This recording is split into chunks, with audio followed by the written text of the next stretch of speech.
Hello, welcome guys back to the channel. This is Maverick here with episode 6 of Nisemonogatari.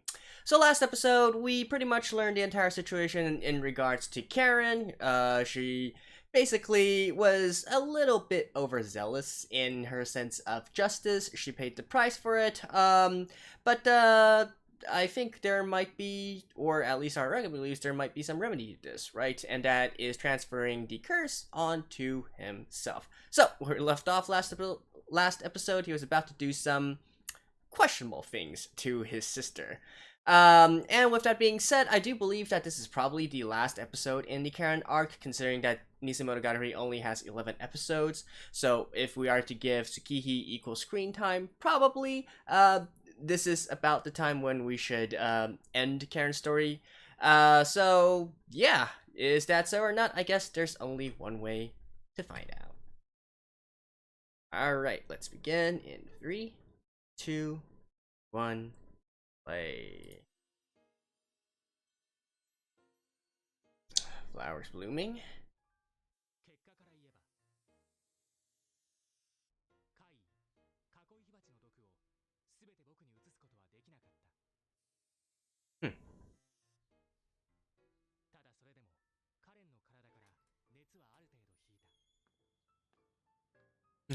So we're not gonna see the juicy parts? Ah.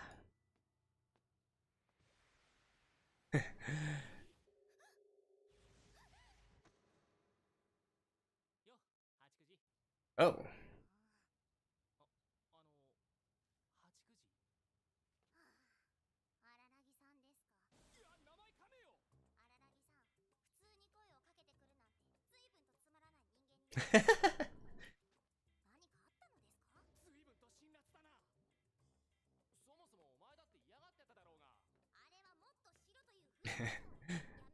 Sindre?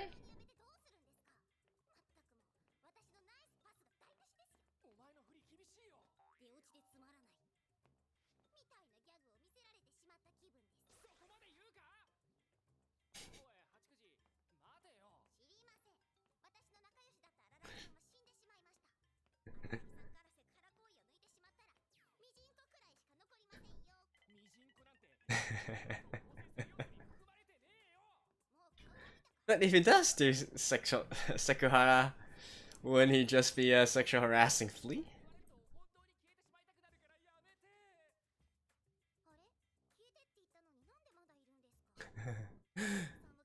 Ruthless.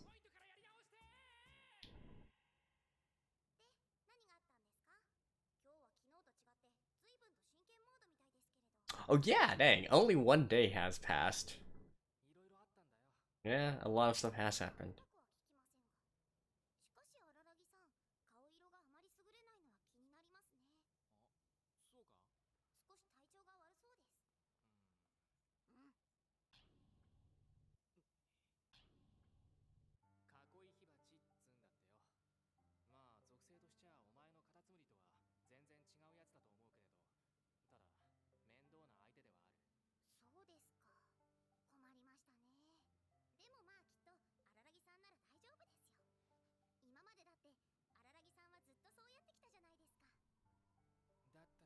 So is this an episode where Arargi goes around meeting all the different girls again?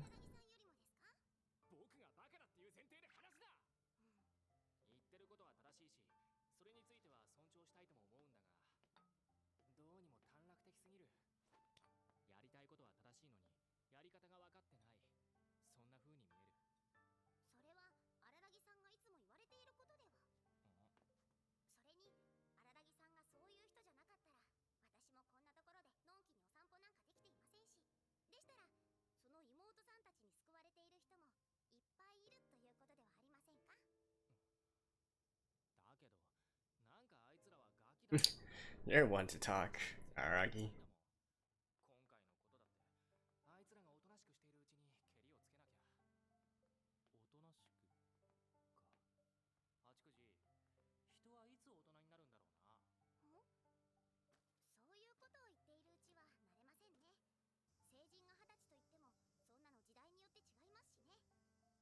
Yep. In ancient times, it would have been around 15.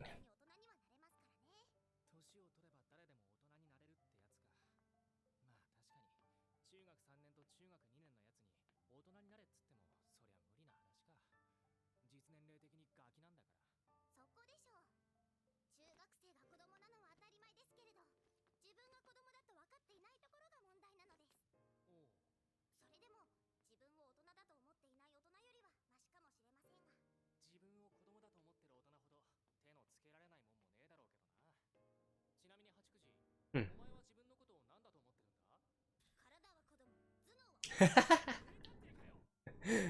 That was a Detective Conan reference. Case closed reference.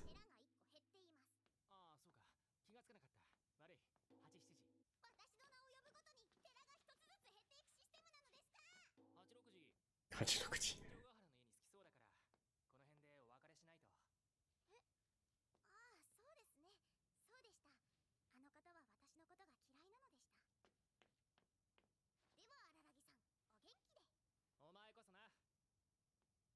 'She doesn't like her? この時僕は知らなかったのだ。この先、八九時迷いという名前のあの気立てのいい少女の身に一体何が起こるのかを。なんて。いや、マジで知らないだけなんだけど。Okay, I was just like, is that a quick foreshadowing into something else? Like, I thought Nisei was only in regards to the Fire Sisters.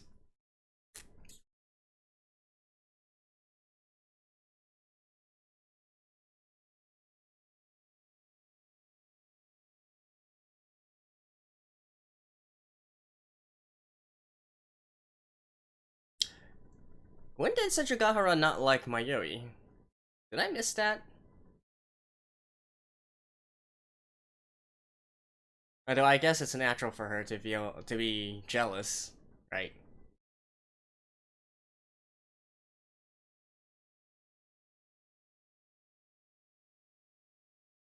But no, on a more serious note, that was an interesting discussion in regards to age and when you become an adult.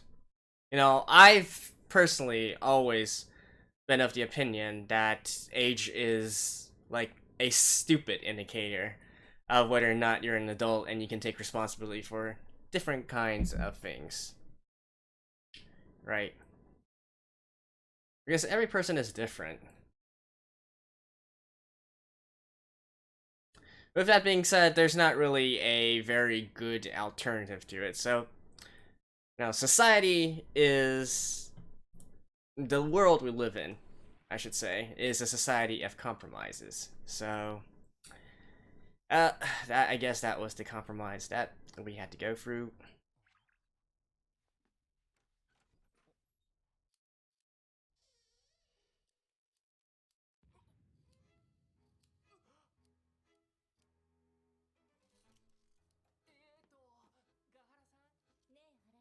Gahara? たまたま持ち歩いていた100本の尖った鉛筆が何かの弾みで第三者に刺さってしまったとしても、それは事故というものよね。いや、事件だ、大事件だ。鉛筆で人を殺した事件が三面トップを飾る。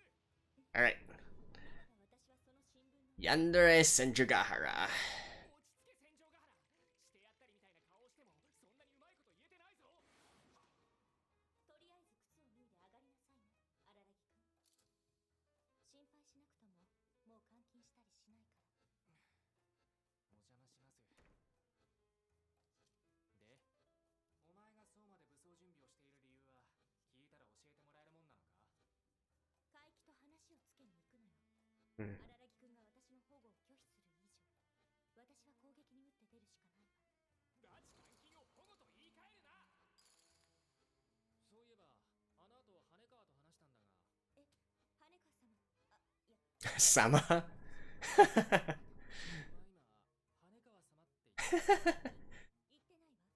我が校にいじめはありません。いじめられてんの？お前が素で行動してれば、羽川からはいろいろ注意されることはあるだろうが、いじめられてるとか言うなよ。人聞きの悪い。だから別にそんなこと言ってないじゃない。毎朝羽川さんの靴を磨いているのも私が好きでやらせていただいてる。なんで羽川に対してそこまで卑屈なんだ？ともかく、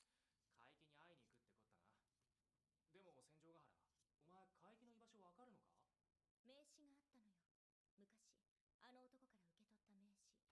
今まで破り捨てずにいたのは奇跡ね。戦場ヶ原、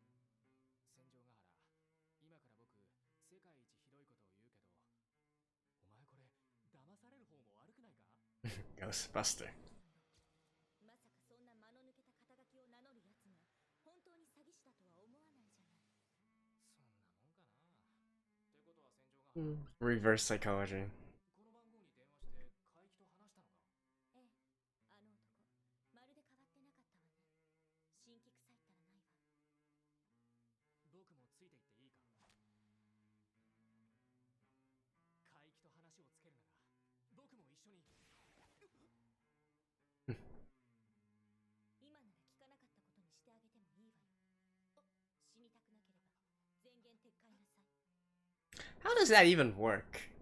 海域の被害に遭ったんだよ。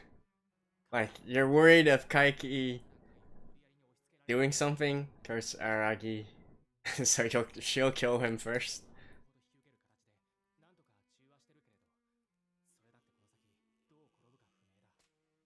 荒木くんが半分引き受けた。そんなことをして荒木くんは大丈夫なの？吸血鬼の治癒スキルがあるから大丈夫ではある。さすがに万全とは言い難いけれど。そう、つまりもう後には引けないというわけね。そもそも妹さんが絡んでるんじゃ荒木くんが引くわけがないから。それだけじゃない。お前も絡んでる。僕のためにお前が海域と一人で対決しようなんて馬鹿げてる。違うか？別に荒木くんのためだけというわけじゃないわ。海域のことは私がつけなければならない決着の一つなのよ。もしも海域がこの町に戻ってこなければ、こちらから先に探しに行ったほどの。 Now, this entire time, I'm actually thinking of John Wick. 些細なことを Killed him with a pencil! あれはツンデレったのよ。 Effing pencil. お前、そんな風に5人の詐欺師の全員に復讐でもする気か？もう終わったことだろう。お前がつけなければならない決着は他にあるんじゃないのか？まさか5人の詐欺師と言ってもね、押野さんの言葉じゃないけれど、私は被害者面をするつもりはないの。こちらから頼って裏切られたんだから、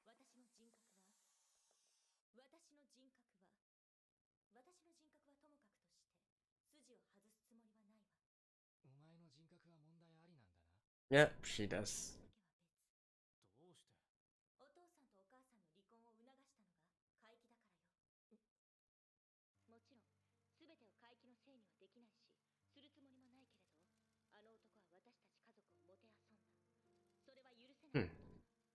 それを許してしまうと私は私でなくなる。海域がいなくともお父さんとお母さんはきっと離婚したと思う。私たち家族はバラバラになっていたと思う。お母さんがいなくなったのは私のせいだとも思う。でもね、荒木くん、だからって悪意を持ってそうされたことをどうせ結果は同じだからと許せると思う？ That's an interesting question. 早いか遅いかの違いだから。悪意は私の専売特許よ。いや、それは知らないけど。海域は金欲しさに私の出会ったカニを理由に私の家族をめちゃくちゃにした。今さらどうせ同じことだろうと。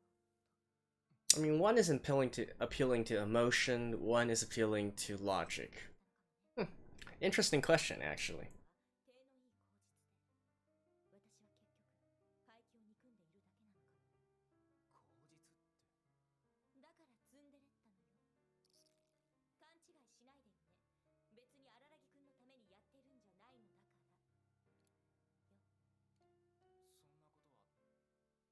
そんなことは多分ないさ。カニ、戦場ヶ原の出会ったカニ、そのカニに疲れていた最中の出来事ならば、きっと戦場ヶ原はその際には怪奇霊視を憎むことさえできなかったはずだ。あれはそういう種類の怪異だった。本来なら子供のように怒るべきだった。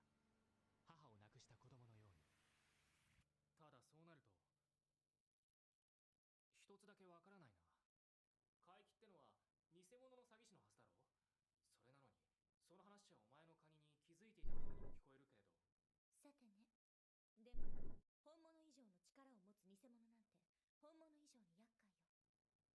もちろん当時はただのインチキだと思っただけだけれど、でもそれも今思えばあえて無能を装っていただけかも。お父さんからより多くのお金を引き出すために。今は中学生相手の小遣い稼ぎに勤しんでいるらしいぜ。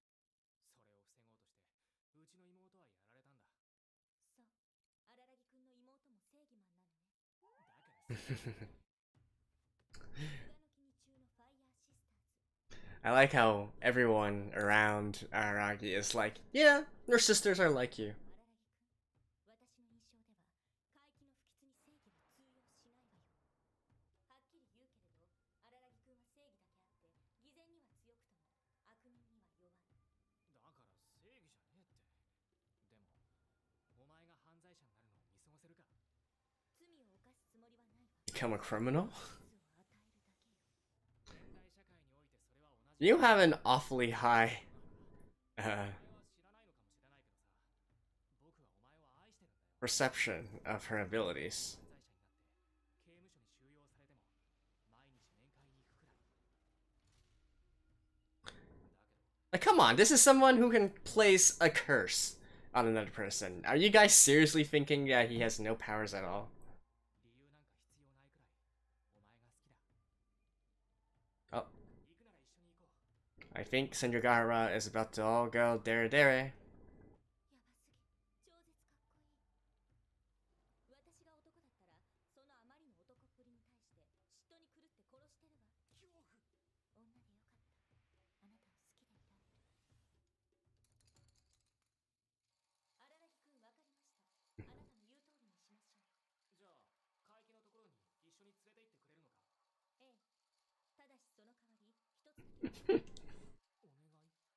という甘えた言い方が嫌いなら条件でもいいけれどね。荒木くんを怪奇に引き合わせるための条件、どうする？聞くさ。それがどんな願いでもいくつでも引き受ける。私のお願いは一つだけよ、荒木くん。今回これから怪奇と会うことで私はけじめをつけるつもり。ご主人様、いえ、羽川さんが神気になるどころの言い間違いじゃねえ。とてもじゃねえが聞き流せねえ。脅されてないわよ。そこがどこであろうと羽川さんの前では正座するのが当然でしょ。どこであろうとですか。羽川さんが髪を切ったように、そうやってあの子が前に進んだように、私は怪奇と対決することで自分の過去と決別するつもり。私も前に進むわ。で、だからお願いって何なんだよ。どうすれば僕を一緒に連れて行ってくれるんだ。今はまだ言えないわね。言えないようなことなのかよ。怪奇との対決を終えてから、その結果がどうであれ、その時に言うことにするわ。Oh? だったら今言っても同じだろ。今言ったら伏線にならないじゃない。私はそのお願いをこの場面で口にしなかったことを後悔しながら一人で生きていくの。僕が死ぬような伏線なのか。そう。そしてクライマックスシーンでは重要なアイテムとして誕生日に荒木くんからもらった天体望遠鏡が使われるのよ。天体望遠鏡が使われるようなイベントなんかいいから今言え。伏線なんか知るか。そういうならこの話はなしよ。I love when they go meta. そう。ならば一緒に行きましょう。互いを守り合いましょう。約束の時間は午後5時よ。そっか。じゃあ僕は一旦家に戻るよ。そう。では夕方頃また来てちょうだい。ああ、くれぐれも勝手に行動するなよ。当たり前よ。私がこれまで一度でも嘘をついたことがあった？安心なさい。今回は荒木くんに私のお願いを聞いてもらうためだもの。嘘はつくかもしれないけれど約束は守るわよ。そうか。まあそれならいいんだけど。これは取引よ。それにさすがの私もやや眠い。荒木くんも気を失っていた時間があるとはいえ徹夜でしょ。とてもじゃないけれど怪奇は寝ぼけた頭で相手のできる詐欺師ではないわ。まあ睡眠に関しては我慢の利く方なんだけどな。元吸血鬼の体質で。でも寝ておきなさいな。今夜眠れるとは限らないのだから。ああ、起きたのか。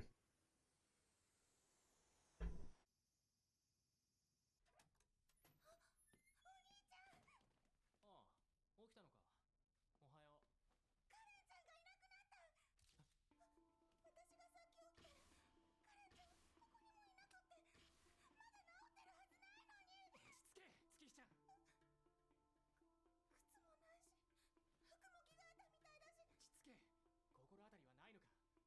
Probably to find Kaki. Yeah. Huh. You didn't go. Hmm.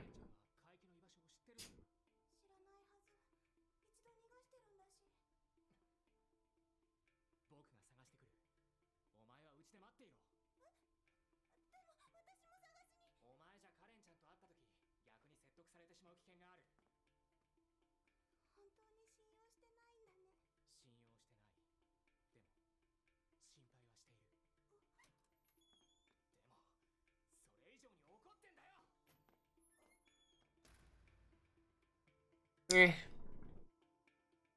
Kids will be kids.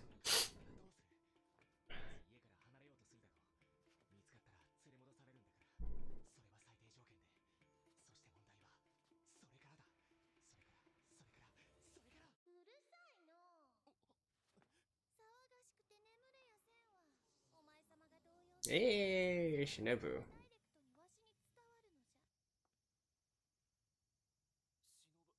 そ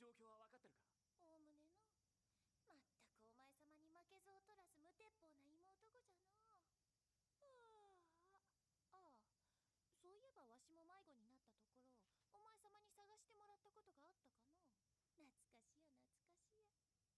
協力してくれるかって聞いてかっか。残念ながら今のわしはお前様に逆らうことのできん立場でな。主従関係は複雑であろうと力関係ではお前様の方が上じゃ。吸血鬼の絆は魂の絆じゃと散々教えてやったろう。ゆえにお前様から命令があればそれがどんな不本意な内容であれわしは逆らえんの。 Really? 僕はお前に命令できる立場にはない。ならば聞けんぞたわけ。今のは協力してやるがこちらからそう申し上げるが悪い。代弁上命令を使えというのじゃなぜわからん。このタイミングで眠気をしてのわしの登場、どう考えてもお前様に協力する立場になってきておるじゃろうが。Oh man. He's surrounded by Cinderella's. カレンちゃんがどこにいるか探しやがれ。ああ嫌じゃ嫌じゃ。何が悲しゅうてこんなにもいいな人間ごときに従う。 Oh my god. そんな風に条件を発動されて I love this. まったくお前様はわしがおらねば何にもできんやじゃ。いやはやどうしようもなく可愛いやつじゃの。かか。妹子の血はお前様の血と構造的に似たようなものじゃ。ならばわしにはその匂いでおおよその場所はつかむことができる。 Up. どうやらそこまで離れた場所ではないようじ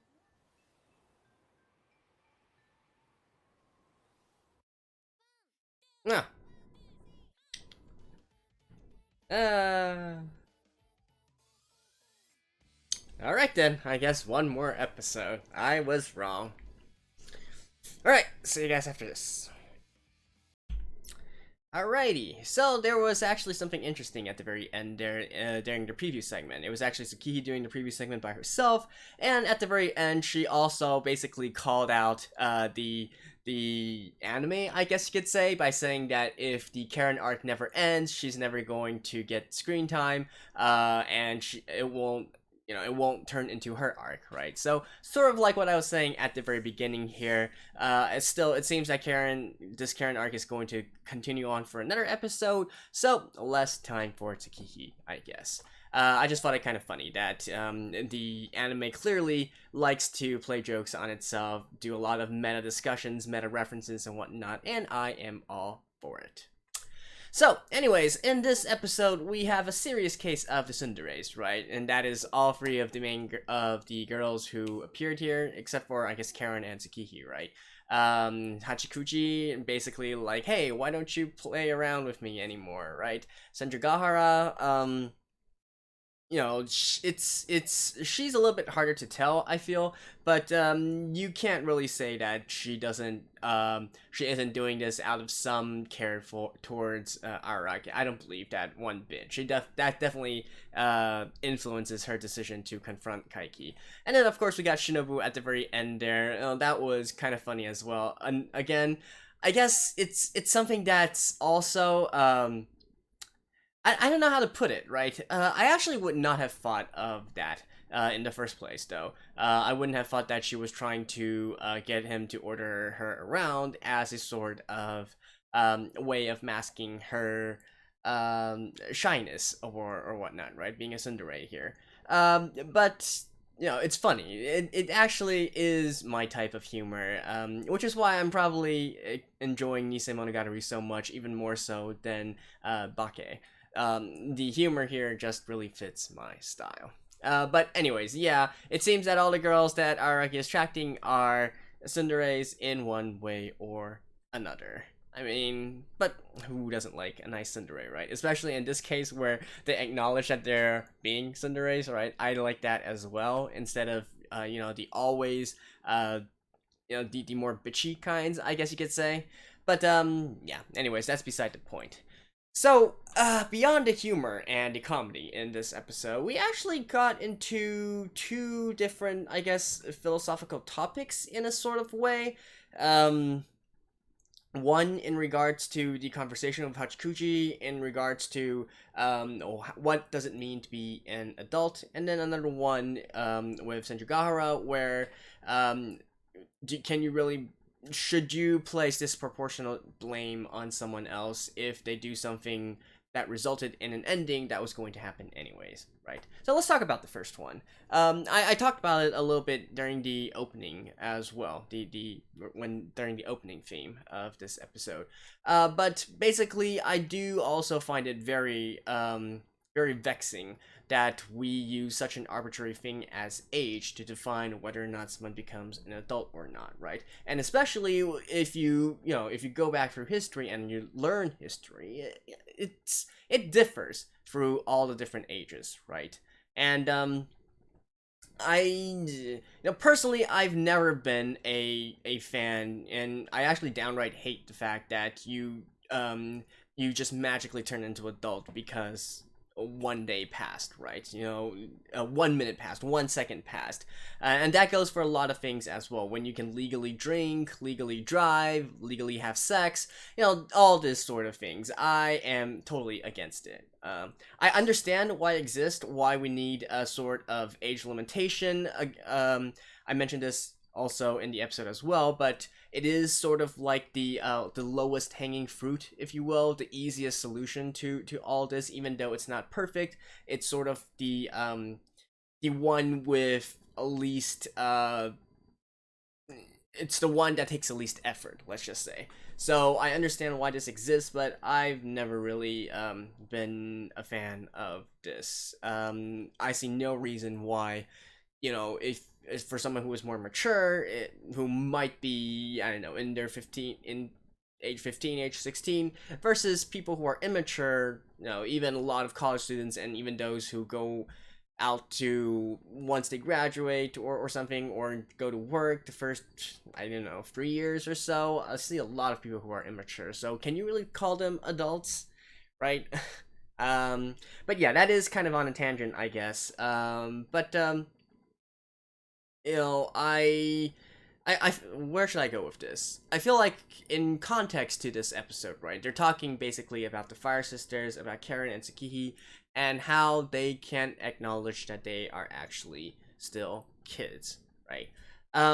So I guess that is sort of like going in a different direction than what I was talking about. I mean, it's clear that they lack the maturity to be called an adult. And I don't say this because of their sense of justice, but I guess they still have the childish innocence, I guess you could say, where they believe anything is possible, and that's not a bad thing, right? Kids will be kids, children should be children. Yeah, if they were able to know that they were still kids, then they wouldn't really be kids anymore. You guys get what I mean? It's sort of paradoxical, but once you have self-awareness, that is when you really know yourself, right? And I think at that point you might become an adult already. Um, but clearly that is not the case, right? So they need to be stopped, they need to be handled with care. And that goes with Araragi as well, the brother, Araragi, Kayomi. He is also not quite an adult yet, so he also needs to be handled with care. And I feel like part of this arc, or I guess indeed Nisei in general, might be sort of, one big series to basically tell Araragi that, hey, you are actually about the same as your sisters who you're